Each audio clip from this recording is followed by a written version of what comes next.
বর্ষার পানি যত বৃদ্ধি পাচ্ছে ততই মুন্সিগঞ্জ সদর উপজেলার মীরকাদিম আশ্রয়ণ প্রকল্পের বাসিন্দারা দিন কাটাচ্ছেন নদী ভাঙনের আতঙ্কে।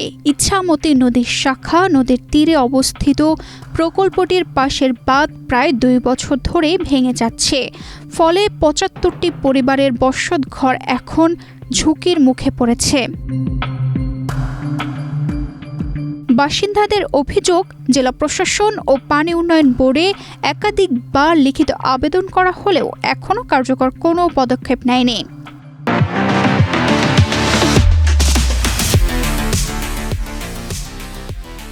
তাদের দাবি, প্রকল্পের সুরক্ষার জন্য নির্মিত বাঁধের কাজ সম্পূর্ণ না হওয়ায় ভাঙন দিন দিন বেড়েই চলেছে। আচ্ছা, আমরা ঘর আল্লাহ মিলাইছি, আমরা ভূমিহীন মানুষ।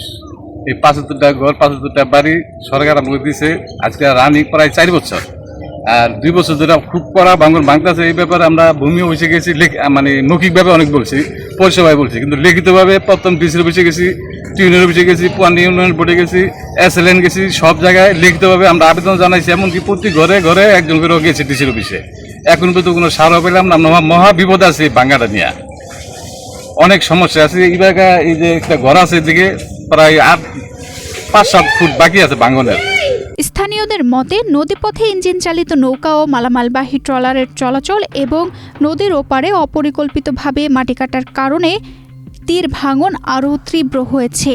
এতে প্রতিনিয়ত বাঁধের অংশ ধসে পড়ছে। বাসিন্দা আমরা দীর্ঘদিন যাবৎ নদী ভাঙনে ভুগছি।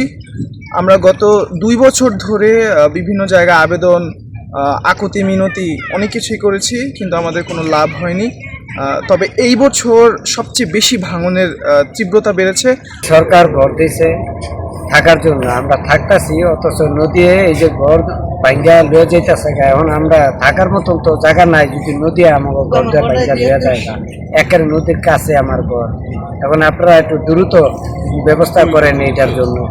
এ বিষয়ে সদর উপজেলা নির্বাহী কর্মকর্তা বলেন, বিষয়টি প্রশাসনের নজরে এসেছে। পানি উন্নয়ন বোর্ডকে চিঠি দেওয়া হয়েছে এবং দ্রুত প্রয়োজনীয় ব্যবস্থা নেওয়ার চেষ্টা চলছে।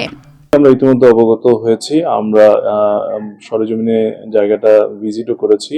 ইতিমধ্যেই আমরা আমাদের সদর ইউনো অফিস থেকে, মীরকাদিম পৌরসভা থেকে, এর পাশাপাশি আমাদের যে এমপি মহোদয় রয়েছেন তার পক্ষ থেকেও ডিও লেটার দেওয়া হয়েছে, এবং আমরা যতটুকু শুনেছি যে পানি উন্নয়ন বোর্ড খুব দ্রুত সময়ের ভিতরেই এই জায়গাটি সংরক্ষণের জন্য তারা বালির যে ব্যাগ, সেই ব্যাগগুলো এখানে ফেলার ব্যবস্থা নেবে। স্থানীয়দের দাবি, স্থায়ী বাঁধ নির্মাণ ও নদী তীর সংরক্ষণে দ্রুত উদ্যোগ না নিলে শতাধিক মানুষের শেষ আশ্রয়টুকু হারিয়ে যেতে পারে। তানজিদা রহমান, ইনায়া, বাংলাদেশ প্রতিদিন।